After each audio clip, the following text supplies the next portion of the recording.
ምዕራፍ 18 በኢትዮጵያ ወንዞች ማዶ ላለች ክንፍ ያላቸው መርከቦች ላሉባት መልእክተኞችም በባህር ላይ የደንገል መርከቦችንም በውኃ ላይ ለምትልክ ምድር ወዮላት። እናንተ ፈጣኖች መልእክተኞች ሆይ ወደ ረጅምና ወደ ለስላሳ ሕዝብ ከመጀመሪያው አስደንጋጭ ወደ ሆነ ወገን ወደሚሰፍርና ወደሚረግጥ ወንዞችም ምድራቸውን ወደሚከፍቱለት ሕዝብ ሂዱ።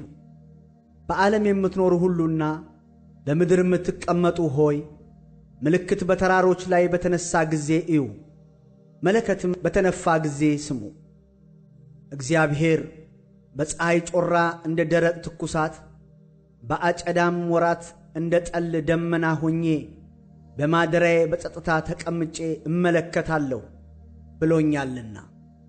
እርሱ ከመከር በፊት አበባ በረገፈ ጊዜ የወይንም ፍሬ ጨርቋ ሲይዝ የወይኑን ዘንግ በማጭድ ይቆርጣል፣ ጫፎቹንም ይመለምላል ያስወግድማል። በተራራ ላይ ላሉ ነጣቂዎች ወፎች ለምድርም አውሬዎች በአንድነት ይቀራሉ።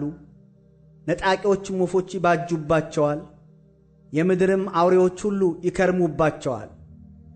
በዚያ ዘመን ለሰራዊት ጌታ ለእግዚአብሔር ከረጅምና ከለስላሳ ሕዝብ ከመጀመሪያው አስደንጋጭ ከሆነ ወገን ከሚሰፍርና ከሚረግጥ ወንዞችም ምድራቸውን ከሚከፍሉት ሕዝብ ዘንድ እጅ መንሻ የሰራዊት ጌታ የእግዚአብሔር ስም ወደሚገኝበት ስፍራ ወደ ጽዮን ተራራ ይቀርባል።